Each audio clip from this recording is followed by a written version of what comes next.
Now today let us learn been. Look, already we have learned this been in the previous video. Now today I am going to teach you how to make questions, that is yes no type and WH questions. Now let us revise little what we had learned in the previous video. Now when been is used. Now been is used to speak about person or things state, location, condition, status, started in the past and still it continues to the present moment. That is, అంటే ఇక్కడ ఒక వ్యక్తి కానీ ఒక వస్తువు కానీ ఒక దాని యొక్క స్టేట్, కండిషన్, స్టేటస్, లొకేషన్ పాస్ట్లో మొదలై ప్రజెంట్లో కూడా అలానే ఉన్నప్పుడు మనము ఈ బీన్ అని యూజ్ చేస్తాం. చిన్న ఎగ్జాంపుల్ నేను ఇస్తాను. బుక్స్ టేబుల్ పైన ఉన్నాయి అని అన్నాను. అది ఇంగ్లీష్లో ఎలా అంటారు? Books are on the table, right? నేను ఇప్పుడు ఇంకొక సెంటెన్స్, పొద్దున్న నుంచి బుక్స్ టేబుల్ పైనే ఉన్నాయి. ఇక్కడ నేను ఏమని చెప్తున్నాను? ఆ బుక్స్ అనేవి పొద్దున్న నుంచి టేబుల్ పైనే ఉన్నాయి అని చెప్తున్నాను. Started in the past and it is continuing to the present. Now how would I say this one? The books have been on the table since morning. Got it? Keys 2 గంటలుగా table పైనే ఉన్నాయి. ఎవరో keys అక్కడ ఉన్నాయి, 2 గంటలుగా అక్కడ table పైనే ఉన్నాయి అని చెప్తున్నాను. ఇది ఎలా చెప్తాను? ఇది ఇంగ్లీష్లో the keys have been on the table for 2 hours. Understood? So ఇటువంటి సిచ్యువేషన్స్ లో మనము have been, has been అని యూజ్ చేస్తాం. been is always connected with have been and has been, right? have been అనేది మీరు ఒకటి గుర్తుపెట్టుకోవాలి. ఏంటి అని అంటే have been అనేది I, you, we, they. I have been, we have been, they have been, you have been, right? అన్ని plurals కి కూడా have been ఏ యూజ్ చేస్తాం. ఇక్కడ సింగులర్ వచ్చేసి I ఇంకా you, we they is plural, ఇంకా అన్ని కూడా plurals. For example my parents have been అని యూజ్ చేస్తారు. పేరెంట్స్ అంటే ప్లూరల్ కదా, అక్కడ have been.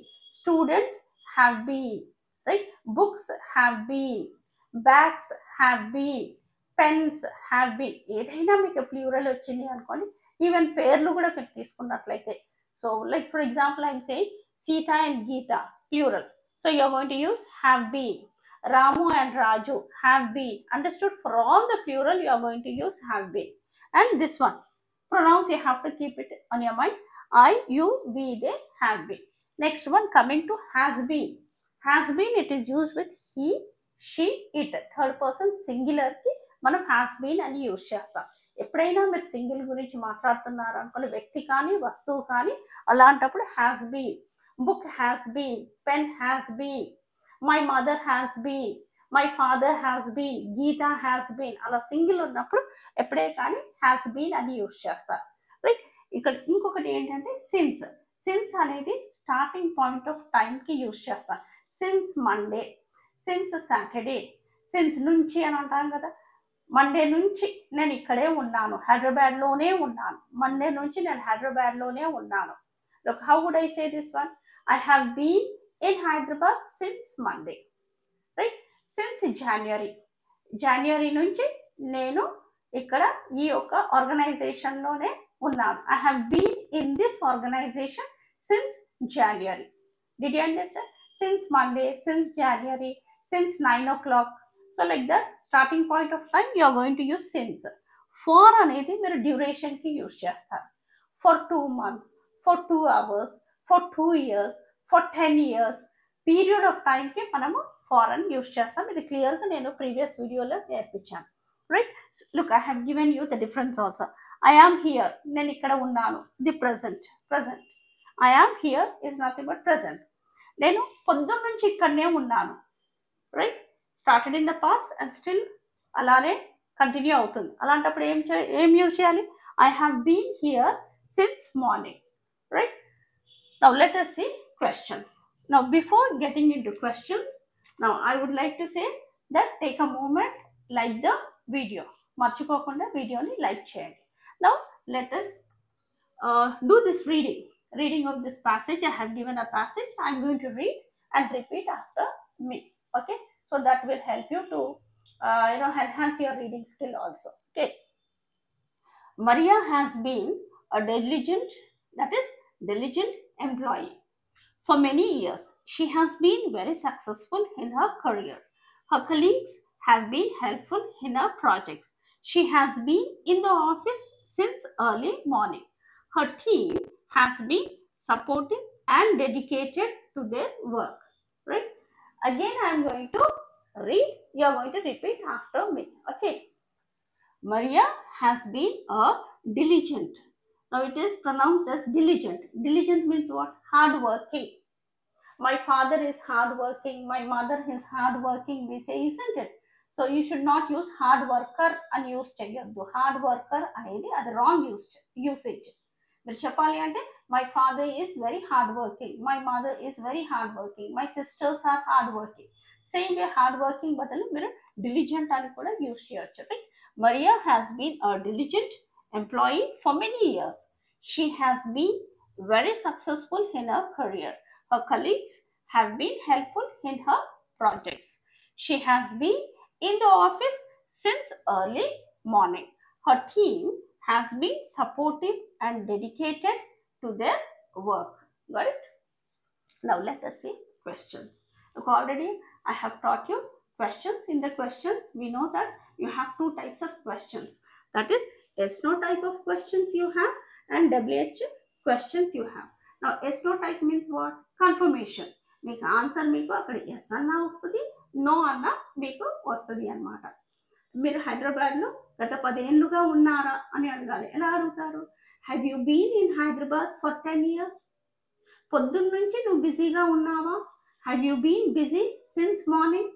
Got it? Then answer would be yes I have been. నిజంగా మీరు బిజీగా ఉంటే ఎలా అంటారు? Yes I have been busy since morning. ఒకవేళ కాదు అనుకోండి ఎలా అంటారు? No I have not been busy. Has your father been a business person for 10 years? Yes my father has been a business person for 10 years. No my father has not been a business person for 10 years. Right? ఆమె కిచెన్లో పొద్దున్న నుంచి ఉందా? Has she been in the kitchen since morning? ఆన్సర్ ఎలా అంటారు? Yes she has been in the kitchen since morning. లేదు అంటే no she has not been in the kitchen since morning. అర్థమవుతుందా? అక్కడ ఏంటంటే కన్ఫర్మేషన్ అనమాట. ఎస్ ఆర్ నో అన్న మనకు ఆన్సర్ వస్తుంది. Right? So from this passage I have given some questions. Right? I have given even the structure also. Have, has, subject, been, then noun, adjective, pronoun, prepositions. Okay. Has Maria been in the office since morning? పొద్దున్న నుంచి ఆఫీస్లో ఉందా Mariya? Just see, is she in the office?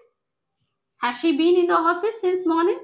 Yes, she has been. Look, she has been in the office since morning. పొద్దున్న నుంచి ఆఫీస్లోనే ఉంది. So how would you say? Yes she has been in the office since morning. ఒకవేళ మీరు నెగిటివ్లో చెప్పాలి అనుకోండి, లేదు అనుకోండి, ఎలా అంటారు? No she has not been in the office since morning. Got it? Next one. Have her colleagues been helpful in her projects? Have her colleagues. Colleagues ప్లూరల్లో ఉంది కాబట్టి నేను హ్యావ్ అని పెట్టాను. అన్ని ప్లూరల్కి ఏమని పెట్టాలి? Have. Have her colleagues been helpful in her projects? Yes, they have been very helpful. అక్కడ మనకు positive. Yes, they have been helpful, right? Okay. Now let us come to the WH question. Now WH question is nothing but informatory question. Information. If ever you want to know any information about time, about duration, or about place, then you are going to pick the WH word. Like where. Where అనేది మనం లొకేషన్కి use చేస్తాం. Period of time తెలుసుకోవాలంటే how long అని use చేస్తాం. Reason తెలుసుకోవాలి అని అంటే వై అని పెడతాం. ఎవరు అని తెలుసుకోవాలి అని అంటే హూ అని పెడతాం. రైట్? ఇది ఏంటి అని అంటే మనకి ఇన్ఫర్మేషన్ గురించి అనమాట. So here I have given you the structure. WH word, have, has, subject, been, noun, adjective, pronoun, preposition. Okay. Same yes no question ముందర మీరు WH వర్డ్ పెడితే మనకు అది WH క్వశ్చన్ అవుతుంది. Okay. How has Maria been in her career? How has Maria been in her career? She has been very successful in her career. Okay. Where has Maria been since morning? ఎక్కడ ఉన్నది? పొద్దున్న నుంచి ఎక్కడ ఉన్నది? Where has Maria been since morning? She has been in the office. పొద్దున్నుంచి ఆఫీస్లో ఉన్నది. Okay.